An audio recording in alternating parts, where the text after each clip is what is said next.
So one thing that's going on is the metal skid plate. There's right here, it's definitely hit some things, which obviously that's the point of it, instead of the oil pan taking the abuse or the subframe. But it's bent over one of the bolts that hold it on. So I've got to take pliers and my pry bar and try and bend it flat again as best I can so I can get that bolt out.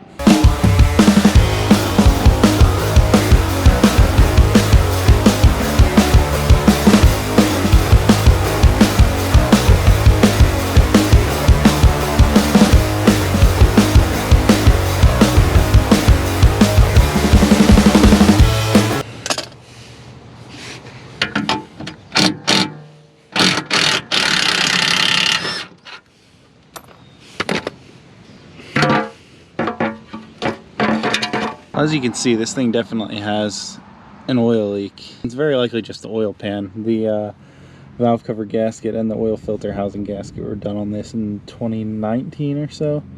It's only about 2 years ago, and it really hasn't had a ton of miles put on it since then, so I doubt it's either one of those. And the oil pan was never done, so I don't plan to replace the gasket, but while I have this skid plate off, and then once I get this plastic shield off too, I will take it to the car wash and pressure wash it off, and then I'll also run it through an underside wash as well, just to kind of maybe degrease it a little and then get some of this oil cleaned up. Now I've got to take this plastic sheet off.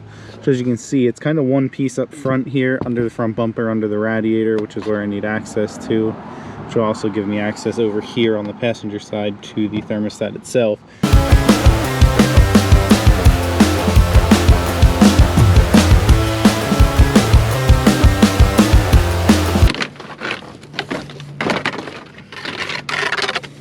Well, with both skid plate and that shield off, now I can kind of get to everything and better and see everything. The other thing this gives me now is access to the drain on the bottom of the radiator, which this is a new radiator. It was just replaced right before I bought the car. Drain that out. And then this gives me access right here to the thermostat.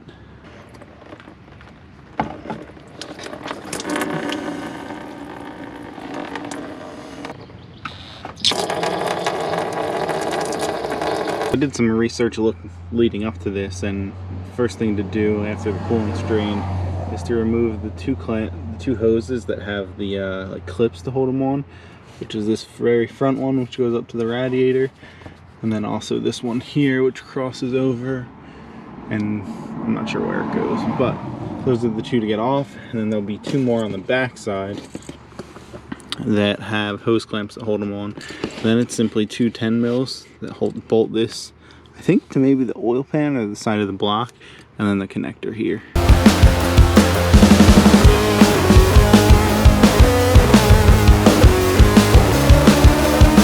Well, my camera died earlier, but I got the old thermostat out, and the process I kind of did was I did these two hoses that are clipped on, and then I removed the mounting bolts, two 10 millimeters. They're hard to get to. The front one's not bad, but the rear one, I think if you drop the sway bar, it might kind of just give you a little more room to get to it. Ratcheting 10 mil would probably do the trick there. And then I tackled the two hoses that have regular hose clamps, 6 millimeters. One of them I was able to kind of get between the subframe and the tie rod. The other one I got just with an extension from up from the bottom as well. Cut those off and then kind of dropped it down through the front. What's odd is there's a piece of foam in the thermostat. Now the radiator was replaced previously about 5 months ago. I'm thinking maybe it was part of that, but I'm not sure. So now I'm going to get the new one in, and might have to remove a couple hoses to just give myself a little more room, mainly because this hose is pretty difficult to get to. I can pull that off the front of the engine, tighten it onto the thermostat itself, or at least get it onto it, and then put it back on the front of the engine. But now it's just time to install. Now that I'm looking at this one, looks like the housing's cracked a little bit. I just saw a crack somewhere. Anyway, yeah, over here it's separated and cracked, so it's definitely time to replace it. So the thermostat's all buttoned back up. All the hoses are back on. Refilled the coolant, and now I'm running a bleed, which basically is just letting the electric water pump cycle for a 12-minute period to bleed the air out of the system. I'll recheck it, and then I can take it for a drive.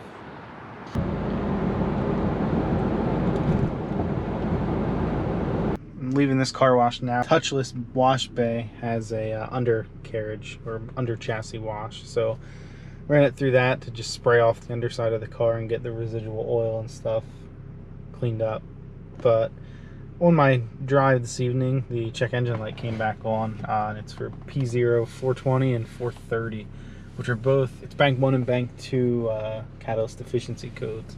So it was part of the reason I replaced the thermostat. I had a code for the thermostat before too, but possibly was thinking that the engine wasn't getting up to temp and was getting those codes as a result. But looks like I either have more diagnosing to do, or I just throw in the towel, and I'm not sure if the amount of effort to diagnose those codes and fix is worth it compared to what I'm going to get out of the car in addition if it were fixed. So kind of a decision I have to make, but thermostat's done. Engine's getting up to temp, no overheating issues. Tomorrow I'll check the coolant level again, but I think we're good as far as this goes.